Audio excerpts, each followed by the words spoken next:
Tudo bem? Estamos aqui hoje com o Dr. Joper Fonseca Júnior, colega nosso, infectologista, que infelizmente acrescentou uma grande experiência de Covid na vida dele, né? Infelizmente porque foi pessoal e ele também teve que atender muita gente. Então vamos aqui bater um papinho, Joper, para você nos contar como é que foi a sua vida nos últimos 2 anos. Tudo bem com você? Tudo bem, e você? Tudo tranquilo. Muito obrigado pelo convite, pela oportunidade de estar aqui falando sobre vivências, né? E assim, apesar do que você falou, eu não sei se foi infelizmente ou felizmente, né? Porque uma das coisas que eu falei há 2 anos atrás, quando eu saí do hospital, 2 anos não, começo do ano passado, né? Que a imprensa ficou muito, me assediava muito, querendo saber o que eu achava.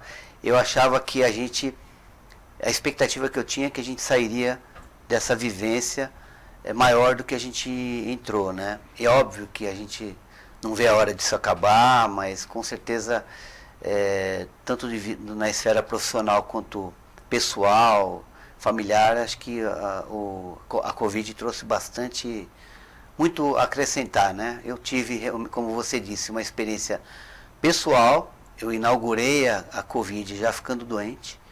Acho que antes mesmo de eu atender o primeiro paciente... Fevereiro, né? Você falou? Março. Março, né? É. Antes de ver o primeiro paciente, eu já fiquei doente. Já preferi, sem querer, virar paciente, né?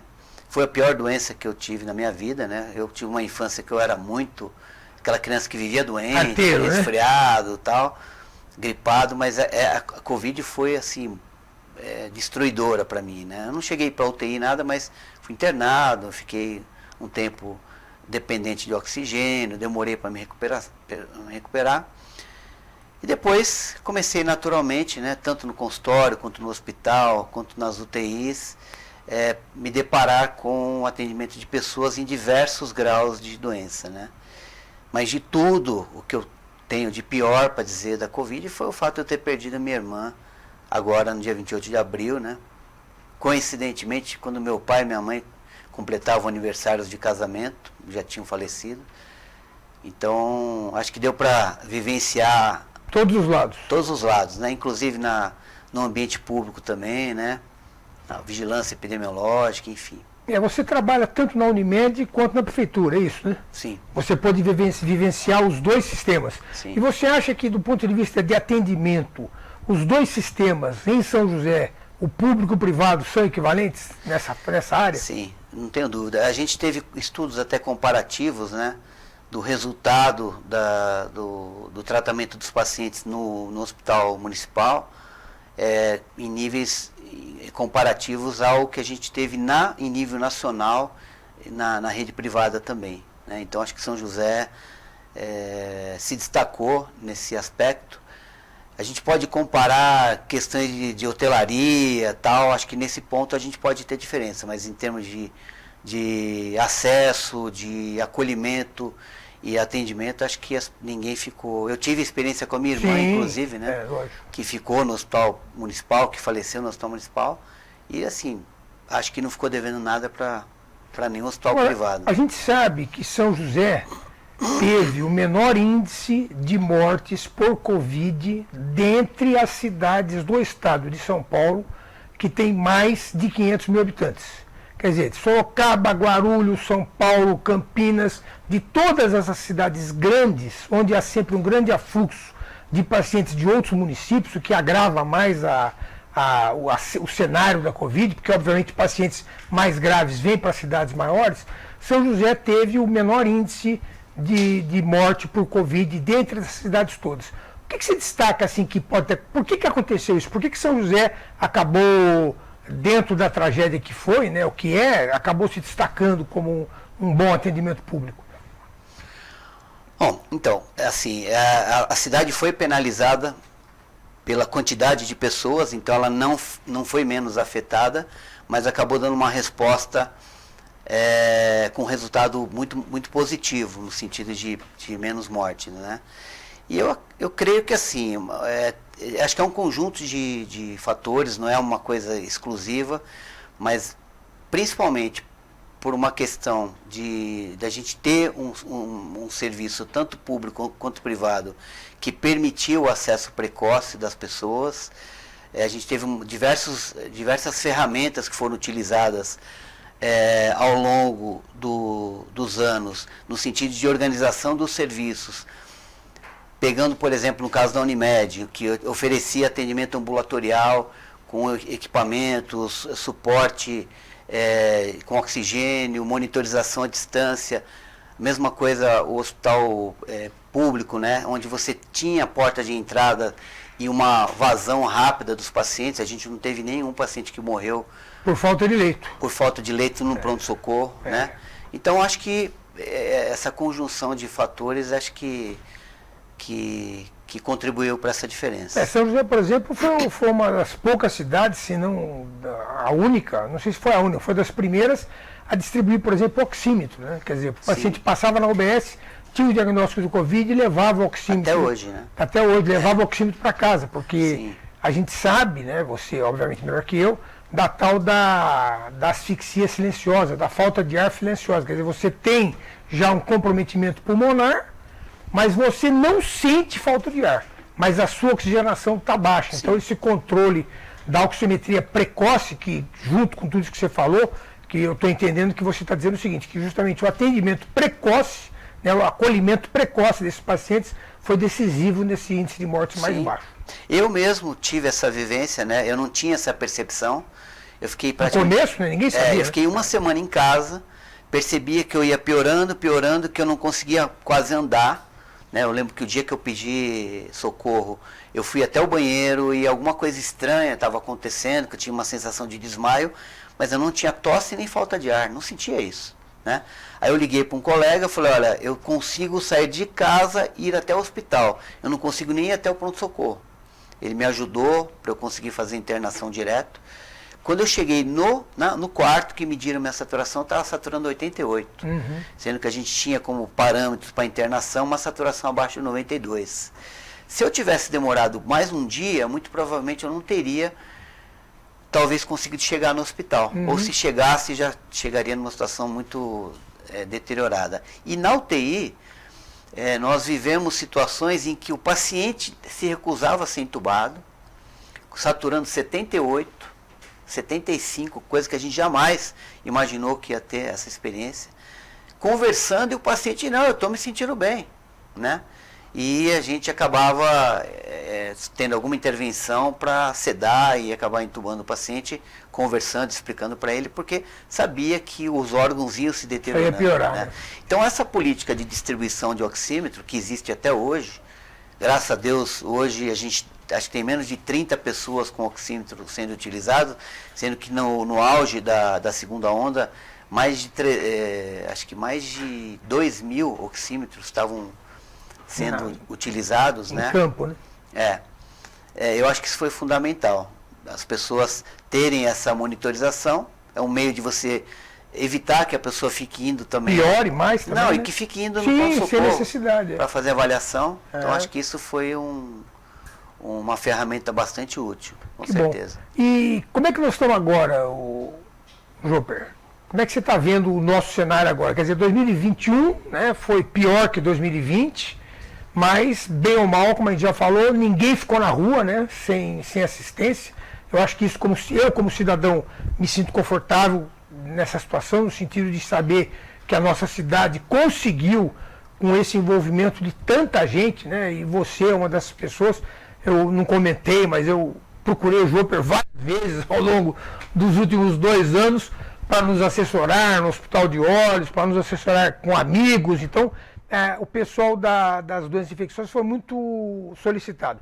E a telemedicina? O quanto ajudou isso a telemedicina, o atendimento à distância? O quanto você acha que isso foi importante na pandemia? Então, para mim foi muito importante, antes de tudo, né? Por quê? Porque eu tinha uma resistência muito grande à telemedicina. Eu achava que era uma forma de desvirtuar o atendimento médico, a relação médico-paciente. Mas, com o passar do tempo, eu comecei a ter solicitação de pessoas que, eu não quero ir até o seu consultório, não posso ir. Tive muita pressão dentro do prédio onde eu atendo, porque todo mundo que subia, eles achavam que estava com Covid. Claro. E eu comecei a oferecer esse tipo de atendimento. Hoje eu acho assim, foi bastante útil, né? Eu não tenho hoje nenhuma oposição. Acho que ajudou bastante gente no sentido de você conseguir esclarecer, confortar, trazer segurança para a pessoa poder ficar em casa. Hoje eu faço parte de fui incluído numa plataforma da Sul América, por exemplo, que chama-se Cuidado Coordenado, onde a gente oferece atendimento por telemedicina também. E então eu acho que ela tem o seu papel, né? Não acho que dá para a gente substituir a medicina 100% por essa modalidade de atendimento, mas acho que ela tem seu espaço e foi muito importante no caso da Covid. E é como você falou, ela acaba dando conforto, né? Porque às vezes eu estou com uma tossinha, eu já queria passar no médico, e você indo ao médico às vezes aumenta o risco da contaminação, e com uma orientação à distância, eu particularmente usei os seus serviços nesse sentido para várias pessoas amigas, e foi muito realmente positivo. Todos se sentiram muito bem com essa opção, né? Que, como você falou, não substitui, mas dá um apoio, né? Que isso é importante. No caso da Covid, o que eu me valia? Eu falava, olha, eu estou observando você falar, estou vendo o brilho nos teus olhos, estou vendo o quanto você consegue falar sem interromper uma frase. Sem sentir falta de ar. Enquanto você se movimenta, enquanto fala, isso são sinais de que você não está tão mal. Uhum. Ou, contrário, eu já atendi pessoas que estavam assim, inertes, estavam muito mal, não conseguiam nem praticamente completar uma frase, e a orientação era, ó, vai imediatamente para um hospital, porque você tem sinais de gravidade, você precisa ter uma assistência hospitalar, né? O pessoal, o leigo não sabe de uma coisa muito importante na avaliação do paciente, que é o facies, né? Que é como está a figura do paciente, né? Como é que está o olhar, como é que está o jeito de falar. Quer dizer, isso para nós, na medicina, é importante desde Hipócrates. Quer dizer, é uma coisa muito importante. Realmente foi muito positivo isso aí. Teve uma senhora que até parente de um funcionário lá da clínica de vocês, que a mulher não parava, conversava comigo e andava para lá, para cá. Então você via, pegava um sorvete na geladeira, uma cerveja. Você via que não era uma pessoa que estava realmente doente, muito né? crítica, né? Não, ela estava, mas Sim. ela não estava, dava para ficar tranquila na casa dela, né? E a vacina para as crianças? Então, olha, tudo teve o seu momento, né? A gente passou por várias dúvidas, várias indagações, até hoje, né? Eu tenho que justificar para as pessoas o porquê a vacina é benéfica, né? E eu acho que a questão das crianças não ia demorar para que fosse para a gente chegar nesse ponto, né? Criança, sim, desde o começo as crianças foram poupadas, né? Proporcionalmente em relação aos adultos. Tivemos casos graves entre crianças, mas uma proporção muito menor. No entanto, a criança tem o seu papel na cadeia de transmissão do vírus de uma forma muito menos intensa. Então eu acredito que ela vai acabar se estendendo. A gente já tem alguns países vacinando, né? E provavelmente no começo do ano a gente deve receber alguma orientação do Ministério da Saúde. O importante é que os dados que eu andei vendo aí, quer dizer, na pandemia se estima que em torno de 2.400 crianças morreram por causa de Covid. Muitas delas tinham comorbidades. Mas o fato é que ela também, como você falou, ela faz parte da cadeia de transmissão. Então, quer dizer, o único jeito de você conseguir eliminar, acho que a gente não vai conseguir, mas diminuir a propagação do vírus é eliminar qualquer tipo de repositório, né? Sim. Qualquer tipo de pessoa que possa transmitir o vírus, né? Isso é muito importante realmente. Eu acho que a experiência que existe com outras vacinas, no caso da própria influenza para criança, traz um nível maior de segurança, né? Então, assim, o receio sempre é você utilizar alguma coisa que possa trazer um estrago, né? Como muita gente alega, os opositores às vacinas alegam que existem movimentos conspiratórios, que existem doenças que vão surgir, que a gente vai adoecer por outros motivos, tal. E o meu argumento sempre é a favor de que, independente disso, a gente tem uma condição real hoje, que é o próprio vírus, né? Que ele é real e ele, assim, embora você tenha 80% de chance de não ter nenhum problema com ele. Sim, com ou sem vacina, né? Se você tiver, você pode. Quem viu pessoas morrerem com Covid, quem viu situações em que você não consegue ventilar um paciente, o paciente morre literalmente asfixiado, né? Pulmão sem, você não ventila, você não tem troca nenhuma. Você vê que foi o que me fez mudar a visão da vacina da H1N1, né? Embora eu prescrevesse, recomendasse, eu não tinha uma convicção grande que valeria a pena se tomar a vacina da gripe, né? Cheguei até a pensar numa questão mercadológica, que se vendia a vacina para diminuir absenteísmo nas empresas, mas que é verdade também. Mas que eu não percebia isso como uma coisa importante. Até que chegou em 2009, mais ou menos, a epidemia que a gente teve com a H1N1, onde na época eu era coordenador da UTI lá do Hospital Municipal, e eu comecei a ver gente jovem morrer em menos de 24 horas. De gripe. De gripe, né? Com o pulmão totalmente branco e tal. Então eu entendi que aquela visão que eu tinha, ela estava um pouquinho... O problema na medicina é esse, né? Porque você não consegue, pelo menos por enquanto, saber quem é que vai ser mais ou menos afetado por essa doença ou qualquer outra, né? Então, assim, mas você sabe que a vacina protege todo mundo. Ontem mesmo eu vi o relato de uma moça de 20 anos de idade, que ela era vacinada, teve Covid de forma leve e tudo bem. A irmã dela, com 11 anos de idade, teve a Covid logo a seguir e morreu.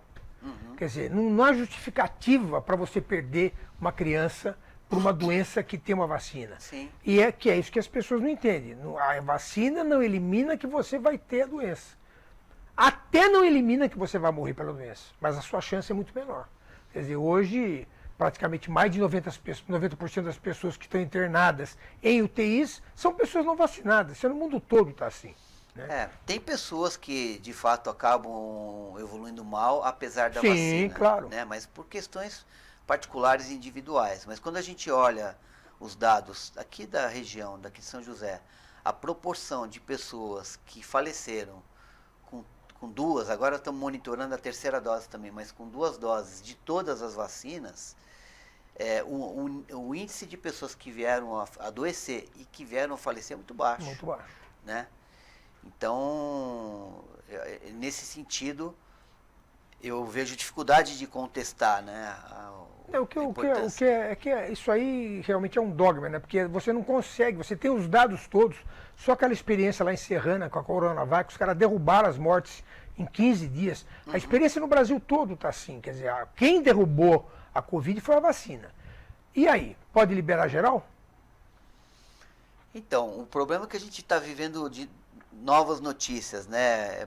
A gente mal começa a ver essa perspectiva, a gente começa a ver os estádios com pessoas, de repente surge uma nova variante e a gente não sabe se ela vai se comportar como a Delta se comportou no Brasil ou não, né? Eu ainda fico desconfortável, eu tive esse fim de semana em Ubatuba e, assim, em muitos locais a máscara tem ficado fora do rosto, né? Então eu acredito que não, eu acho que a gente vai precisar de mais tempo sem liberar geral e ver como é que as coisas vão se comportar, né? Nós aqui tiramos a nossa máscara porque nós estamos com uma distância de 2 metros e os dois triplamente vacinados, mas sim, nós entramos de máscara e vamos sair de máscara, porque realmente qualquer ambiente fechado aumenta o risco, né? Sim. Eu, na verdade, por exemplo, o lugar que eu acho que estão 2 lugares que eu acho muito, muito perigosos. Primeiro é a sua casa, com festa. Quando você faz uma festa de aniversário na sua casa, vem todo mundo para sua casa, no ambiente fechado, todo mundo tira a máscara, todo mundo conversa muito, todo mundo bebe um pouquinho, fala muito alto, a disseminação, se tiver algum contaminado, ali vai ser um problema. A mesma coisa nos restaurantes, né? Quer dizer, você entra no restaurante hoje, você vê todo mundo conversando animadamente, né? E bem próximos. É claro que ali é um foco de contaminação. Inclusive, Júpiter, vem aquela outra pergunta, né? Eu acho que o fato de a gente estar tendo uma epidemia de gripe agora, né, H3N2, de outro vírus, é um indicativo que as pessoas não se estão protegendo adequadamente. Porque se elas estivessem usando máscara e evitando aglomerações, não estaríamos tendo uma epidemia de Sim. gripe, você não concorda com isso? Você lembra no final daquele curso que a gente fez Sim. junto, que você me perguntou isso? Isso, é. Por que acabou, né? O Canadá, que conseguiu observar esse comportamento, viu, assim, a gente praticamente não teve nada de Gripe, né? no inverno. E a gente está tendo, além de estar tendo não vou dizer uma explosão, mas um aumento significativo do número de casos, totalmente fora de época, né? Sim, porque geralmente é no inverno, né? Então, com certeza, eu acho que a máscara vem perdendo força, né? As pessoas estão... Porque, por exemplo, o estádio foi liberado, mas é para você ir com máscara, né? Ninguém fica de máscara. Você já percebeu? Ninguém. Só gritando lá. Ninguém. Mas menos mal, porque pelo menos é um ambiente aberto. Sim. Né? Para mim, o mais grave realmente é bar e restaurante. Fechado, Bar e restaurante são sem ventilação. A gente teve uma experiência com um casamento de uma pessoa conhecida, que eles fizeram teste em todo mundo, um dia antes, e no final, ou o noivo ou a noiva estavam infectados, infectou os padrinhos, os pais, assim, foi... Brincadeira. Pelo menos 25 pessoas adoeceram, num casamento com 80 pessoas. Desse grupo, acho que 2 ou 3 foram internados, graças a Deus ninguém faleceu, né? Então, por isso eu ainda acho que não é o momento de liberar geral. Eu também não me sinto confortável, não. Acho que a gente não pode se precipitar. Eu costumo dizer o seguinte, né? Você tem uma estrada onde a velocidade máxima é 100 km por hora. Morrem 10 pessoas por dia. Aí você reduz a velocidade máxima para 80. Não morre mais ninguém. Você vai de novo pôr a velocidade em 100 km por hora ou você vai manter os 80? Sim, é mais ou menos por aí, né? Quer dizer, você tem as medidas todas que seguraram a Covid. Você vai liberar geral para voltar tudo de novo? Quer dizer, é um contrassenso, tem que tomar cuidado. Não, eu acho que a gente tem que ficar um bom tempo nessa... Porque quando você olha a nossa curva, a gente teve uma queda e ficou. Está lá embaixo. Teve até uma discreta elevação de 15 dias casos. atrás, Mas o número de óbitos continua baixo e tal. E a gente gostaria que isso perpetuasse, né? Resumindo, você acha que a gente vai transformar a epidemia numa endemia? Quer dizer, endemia é quando você tem um número de casos constante que se mantém ao longo do tempo, né? O que você acha disso? Olha, a gente teve acho que em 2002, né, uma epidemia do próprio coronavírus, o SARS, né? Depois, acho que foi em 2011, 2009, o MERS. E foram, apesar de ser não foi uma pandemia, né, mas foi uma epidemia por um mesmo vírus, ela acabou desaparecendo, né? Então, hoje o vírus que a gente lida com uma forma tranquila, na gripe espanhola, dizimou milhões de pessoas, né? Eu acho que é precoce a gente saber o que vai acontecer, né? Saber o que vai acontecer, né? Ainda mais com essas variantes todas que toda hora aparecem, né? No caso da AIDS, né, a gente teve uma epidemia, depois ela se tornou endêmica, né? A gente ainda não conseguiu eliminar. Então eu acho que não dá pra gente prever de fato. Resumindo, canja de galinha aí não faz mal a ninguém, né? Tem que se manter prevenido, né? E qual que é o seu conselho para 2022, Júper? Olha, já deu, né? Em relação ao quê? Em relação a tudo, né? Principalmente a Covid. Acho que em relação à Covid a gente tem que torcer para que as entidades governamentais façam as melhores escolhas, que a gente continue com essa curva que a gente tem tido agora, que a gente tem visto agora, e esperar passar essa variante nova que surgiu recentemente, para ver se a gente vai ter alguma elevação, né? Agora a gente está batendo cabeça aí com a gripe, não sabe como é que vai lidar com esses movimentos que a gente tem tido nos pronto-socorros, porque vários serviços encolheram, né? Sim, só que encolheu e agora está tendo que atender os casos de gripe, num ambiente pequeno. E sabe que no meio desses pacientes com gripe vai aparecer alguém com Covid, né? Então, eu ainda entendo que a gente precisa estar com as barbas de molho. Então tá bom, obrigado, Júper, pela participação. Obrigado você, Sebastião, fiquei bastante surpreso aí de você estar na mídia. Na mídia, cumprindo bem esse papel. É isso aí, que bom. Obrigado. Foi muito boa a sua apresentação. Então é isso aí, obrigado a todos pela audiência aí. E vamos de máscara, hein? Não esquece.